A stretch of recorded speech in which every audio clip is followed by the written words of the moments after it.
علیکم۔ سبسکرائب کیجئے اور بیل آئیکن پریس کر دیجئے تاکہ نیکسٹ ویڈیو کا نوٹیفیکیشن آپ کو بر وقت ملتا رہے۔ آج ہم بات کریں گے ایک ایسے بندے کی کہانی جس کا اللہ تعالیٰ پر مکمل یقین ہو چکا تھا اس واقعے کے بعد۔ تو کہانی شروع کرتے ہیں۔ رات کے تقریباً 1 بجے کا وقت تھا۔ سردیاں اپنے عروج پر تھیں۔ میں مہر پور گاؤں جانے کے لیے بس اسٹاپ پر اتر چکا تھا۔ بس اسٹاپ پر موجود اکا دکا چھوٹی موٹی دکانیں بند ہو چکی تھیں۔ کسی بشر کا شبہ تک نہیں ہوتا تھا۔ دسمبر کی یخ بستہ چلنے والی ہواؤں نے ہر طرف ہو کا عالم تاریک کر رکھا تھا۔ میں بس سے اترنے کے بعد پریشانی کے عالم میں اپنا بیگ گھسیٹتا ہوا سڑک کے کنارے کھڑا ہو گیا۔ نور پور جانے کے لیے مجھے اس سے آگے کا راستہ معلوم نہیں تھا۔ 1 منٹ میں نے اپنا تعارف تو کرایا ہی نہیں۔ میرا نام احمد ہے اور پیشے کے لحاظ سے میں ایک استاد ہوں۔ میری عمر کوئی 33 سال ہوگی۔ شادی شدہ اور 2 بچوں کا باپ ہوں۔ نور پور کے اسکول میں میرا تبادلہ ہوا تھا۔ اسی سلسلے میں نور پور پہنچا ہی تھا۔ اسکول کے پرنسپل نے مجھے خط میں بتا دیا تھا کہ اسکول کا چپڑاسی مجھے بس اسٹاپ پر تانگے سمیت ملے گا، پھر وہی مجھے اسکول سے ملکہ سرکاری رہائش میں لے جائے گا۔ مگر وہ بیچارہ شاید میرا انتظار کرتے کرتے واپس چلا گیا تھا، کیونکہ نور پور جانے والی ایک بس مجھ سے چھوٹ گئی تھی۔ دوسری بس نے مجھے 1 بجے یہاں لا کر کھڑا کر دیا۔ دھند کی وجہ سے ہر طرف بیابان نظر آتا تھا۔ میں پریشانی کے عالم میں جہاں تک ممکن تھا دیدے پھاڑ پھاڑ کے چاروں طرف دیکھ رہا تھا۔ سردی کی وجہ سے میری ٹانگیں کپ کپانا شروع ہو گئی تھیں۔ یہ اس بات کا اشارہ تھا کہ جلد سے جلد مجھے اپنے لیے ٹھہرنے کا انتظام کر لینا چاہیے، جو کہ فی الحال نظر نہیں آ رہا تھا۔ میں نے بیگ میں رکھی ٹارچ نکالی اور اس کا بٹن دبا کر آن کیا۔ اتنے میں میرے کانوں میں لاٹھی ٹیکنے کی آواز آنے لگی، جیسے کوئی بوڑھا شخص آہستہ آہستہ سڑک پر لاٹھی ٹیکتے ہوئے میری طرف آ رہا ہو۔ میرا دل اضطراب کے مارے بلیوں اچھلنے لگ گیا۔ میں نے ٹارچ کا رخ آواز کی سمت کیا، مگر دھند کی وجہ سے روشنی شرما کر جیسے واپس آ گئی تھی۔ آواز بدستور میری طرف بڑھ رہی تھی، مگر ہیولہ تک نظر نہیں آ رہا تھا۔ کافی دیر تک آواز آتی رہی تو میں نے خود کو بے چین ہو کر آواز کی سمت پڑا، شاید کسی کو میری ضرورت ہو۔ میں بیگ کو سائڈ پر کر کے چل پڑا۔ تھوڑی دور چلا مگر کوئی بندہ نہ بندے کی ذات نظر آئی۔ آواز تھی جو آئی جا رہی تھی۔ میں حیران ہو کر شاید کوئی واپس مڑ گیا ہو، تیز تیز قدم اٹھاتا ہوا آواز کے تعاقب میں دوڑ پڑا۔ دوڑتے دوڑتے میں یہ بھی بھول گیا کہ مجھے نور پور جانا تھا اور میں کس چکر میں لگ گیا ہوں۔ تہش میں آ کر میں نے ہوا میں مکہ لہرا دیا اور پلٹ کر واپس چل پڑا۔ ابھی 2-3 قدم ہی اٹھائے ہوں گے کہ کسی نے میرے کندھے پر ہاتھ رکھا۔ سخت سردی میں میرا بدن کپ کپا رہا تھا، مگر وہ ہاتھ تو جیسے برف کی مانند تھا۔ پہلی بار خوف کے مارے میرے پورے بدن میں سنسنی پھیل گئی اور میں ڈرتے ڈرتے اپنی گردن پیچھے موڑی۔ میرے سامنے ایک بوڑھا جس نے سردی کی وجہ سے منہ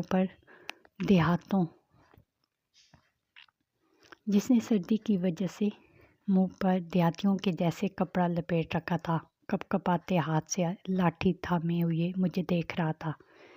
بوڑھے کو یوں سردی میں ٹھٹھرتا دیکھ کر میرا سارا غصہ کافور ہو گیا اور میں نے حیرت سے پوچھا، بابا جی آپ کہاں تھے؟ آپ کی لاٹھی کی آواز سن کر میں نے آپ کو بہت ڈھونڈا مگر آپ نظر ہی نہیں آئے۔ بیٹا میں چلتے چلتے تھک گیا تھا، ذرا دیر کے لیے سستانے بیٹھ گیا۔ او میرے خدایا! اچانک میرے منہ سے نکلا۔ آواز کے پیچھے میں پاگل ہو کر دوڑ رہا تھا۔ شاید اس بے چینی میں میری نظر بیٹھے ہوئے بوڑھے پر نہ پڑی ہو۔ میں نے دل ہی دل میں خود کو کوسا اور بوڑھے کا ہاتھ پکڑ کر پوچھا، آپ نے کہاں جانا ہے؟ بوڑھے نے سر اٹھا کر میری طرف دیکھا اور کہا، تم اس علاقے میں نئے آئے ہو؟ شاید میں بوڑھے کی نظر اور پہچان کا قائل ہو گیا۔ جی بابا جی، میں ابھی یہاں آیا ہوں، نور پور اسکول کا نیا استاد ہوں، شہر سے یہاں تبادلہ ہوا ہے۔ میں نے بوڑھے کے سوال کا جواب دیا۔ تو یہاں کیا کر رہے ہو؟ بوڑھے نے ذرا غصیلے لہجے میں کہا، ابھی بس سے اترا ہوں، نور پور کا راستہ معلوم نہیں، انتظار میں کھڑا تھا کہ کوئی آئے تو راستہ معلوم کروں۔ چلو آؤ میرے پیچھے، بوڑھے نے کہا اور وہ لاٹھی ٹیکتا ہوا